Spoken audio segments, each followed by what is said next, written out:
اقول لك لا بنسبة مليار في المية الاهلي لاعبا اساسيا الان في صفقة زيزو.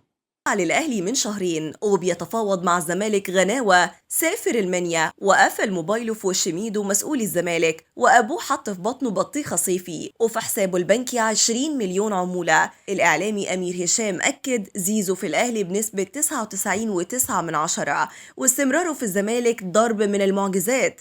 احمد مصطفى زيزو مع النادي الاهلي 99.9%. طلعنا ظالمين حلاق زيزو لما حلف يمين بعظيم انه مضى للاهلي واتهمناه بالكذب وتصدر الترند، لكن الراجل طلع مظلوم. والله العظيم في الاهلي زيزو مضى للاهلي. الكلام ده من حد انا بعدها في منتخب مصر، تمام، وقال الكلام ده مع ابتسام اللي زيزو مضى.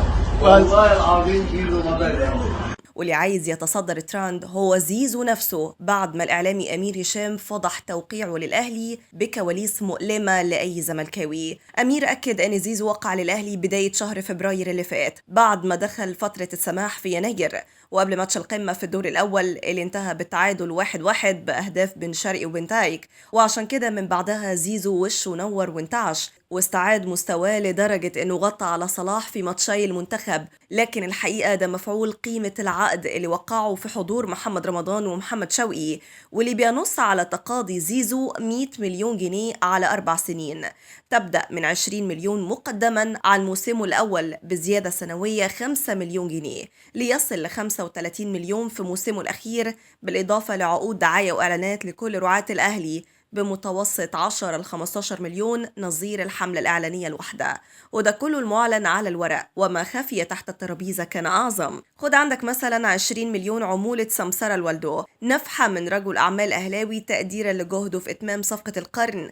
بعد ما الحاج سيد غسل دماغ ابنه ببرسيل جل وقال له أنا أبوك وأكتر واحد عارف مصلحتك، ما يصعبش عليك الجمهور، اللي يصعب عليك يفقرك. حازم إمام اللي بيفاوضك جمهور الزمالك قال له في يوم كفاية يا حازم وبطلوه كورة. وأحمد حسام ميدو زملكاوي الأصيل هرب بفورمة الزبدة الفلاحي بعد ما شطب كورة وعملهم في أوروبا. ده غير إنه بيطلع الساحل والجونة مع الخطيب وحسن حمدي وحسام غالي على يخت واحد. كفاية كده على الزمالك، دول ناس ألاعيبهم ما بتخلصش. عندك بنتايك بعد ما اشتروه بمليون يورو من النادي الفرنسي، الخزنة فضيت ومش لاقيين يدفعوا مرتبه، قاموا طالعين بحوار الإقامة وإنه كاسر فيزا عشان تبقى حجة لو ما صبرش على مستحقاته وفسخ العقد من طرف واحد، تبقى الإدارة براءة. ده غير إن المركب اللي بيسوقها 2 تغرق والزمالك ما شاء الله 10 بيسوقوه وفضلوا يحدفون البعض، من حسين لبيب لممدوح عباس لمدحت العدل لعمر الجنايني لهاني العتال، وساعة التنفيذ كله بيتبخر وبيصدروا لك ميدو حازم.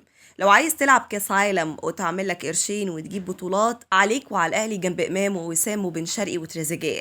اما لو غاوي وجع قلب كمل في الزمالك ونافس على كاس الرابطه على مثلث الرعب مصطفى الشلبي وشيكابالا وحسام اشرف، ولانه راجل صعيدي منياوي ويفهم في الاصول، زيزو ما كسرش كلمه ابوه ووقع للاهلي نزولا على رغبته، واشترط إضافة بند يسمح له بفسخ العقد قبل تفعيله في الصيف في حال تلقيه عرض أفضل ماديا في ناديه الحالي أو عرض احتراف خليجي. وحاليا زيزو بيساوم الزمالك وهو حاطط رجل على رجل لأنه كده كده ضامن اللي عايزه الناحية التانية. زيزو بيغالي في طلباته عن عرض الأهلي بزيادة 50 مليون وبيماطل هو وأبوه في التفاوض. والله الزمالك لابوا طلباته يبقى زيادة الخير خيرين وهيدفع للأهلي الشرط الجزائي من جيب الزمالك، أما لو قالوا له يفتح الله تبقى جت من الإدارة مش منه، وليس عليه حرج لتأمين مستقبله وهياكل النجيلة بعد ما يرجع من أجازته عشان يجيب للجمهور آخر بطولة تشفع له قبل ما يرحل للغريم التقليدي. انت شايف انتقال زيزو للأهلي بأكتر من 100 مليون قلة أصل ولا احتراف؟